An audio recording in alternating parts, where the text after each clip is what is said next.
चुका है छांगुर और बदर सिद्दीकी का गाजियाबाद कनेक्शन, जहां गाजियाबाद की रहने वाली महिला ने कई गंभीर आरोप छांगुर और बदर सिद्दीकी पर लगाए हैं। पीड़ित महिला की तरफ से कहा गया कि बहन और अन्य कम उम्र की लड़कियों को बहलाया फुसलाया जाता है, उनको बहलाकर उनको फुसलाकर धर्मांतरण कराने तक का भी आरोप लगाया गया।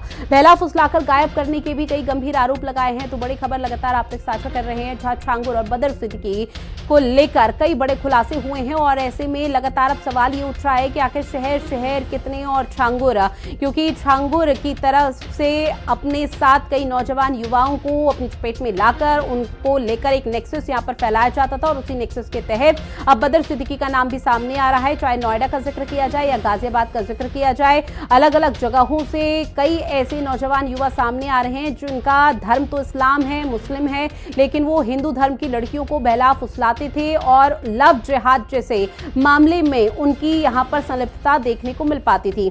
अब चूंकि इस पूरे मामले को लेकर माना यही जा रहा है कि कई और बड़े खुलासे हो सकते हैं।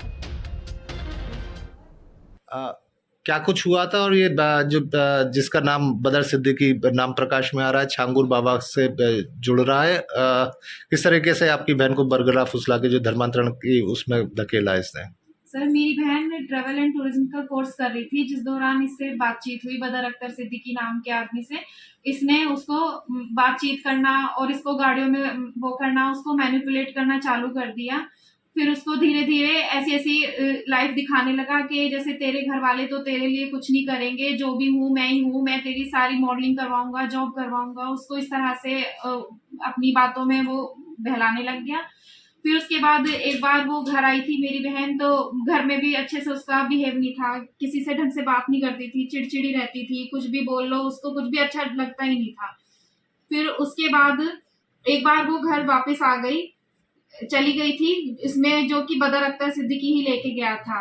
फिर उसने उस टाइम पे ब्रेन वॉश कर दिया। दोबारा जब वो गई तो उसने बताया कि ये इसको कुछ चावल वावल भी देता था पड़वा के।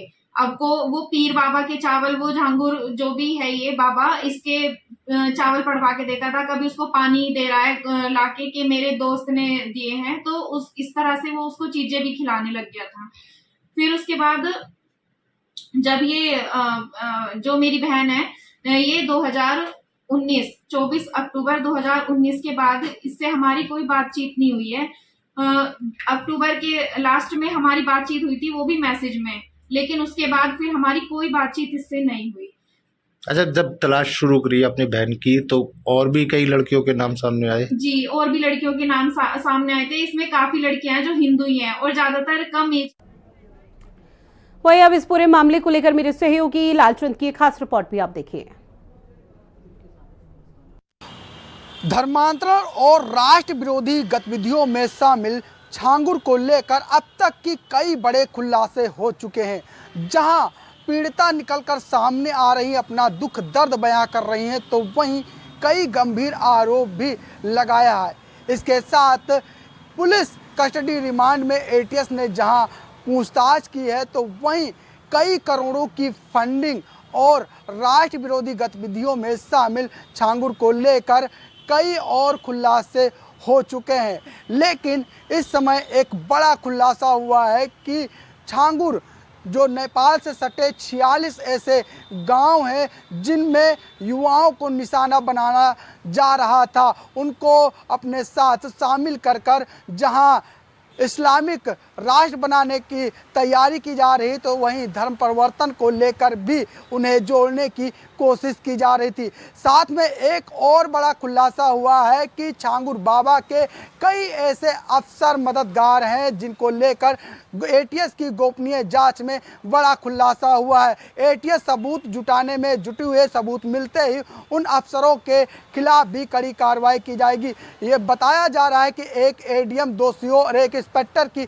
जानकारी एटीएस को मिली है। साथ में एक और जानकारी निकल के सामने आ रही है कि जिस तरीके से 7 दिनों के अंदर पुलिस कस्टडी रिमांड में छांगुर ने तमाम राज उगले हैं, ऐसे में अब ईडी भी उसे रिमांड पर लेकर पूछताछ करेगी। तमाम जो मनी लॉन्ड्रिंग का मामला दर्ज किया है, तमाम संपत्तियों का ब्यौरा जुटाया जा रहा है, रुपयों का ब्यौरा जुटाया जा रहा है, किन किन खातों में पैसे आए हैं, कहां से आए हैं, ईडी भी उनको रिमांड पर ले सकती है। फिलहाल आज छांगुर और उसकी महिला सहयोगी नसरीन की पुलिस कस्टडी रिमांड शाम 6 बजे पूरी हो रही है और ऐसे में ये माना जा रहा है कि अभी पूरे दिन भर का समय है।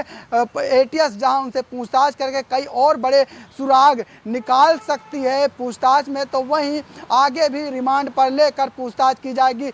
लेकिन नामजद 9 में से अभी सिर्फ 4 लोगों की गिरफ्तारी हुई है, 5 लोगों की गिरफ्तारी होना बाकी है। ऐसे में उन पर भी सवाल खड़े हो रहे हैं कि आखिर पुलिस कब उनको गिरफ्तार करेगी। वीडियो जर्नलिस्ट गौतम के साथ में लालचंद, हिंदी खबर, लखनऊ।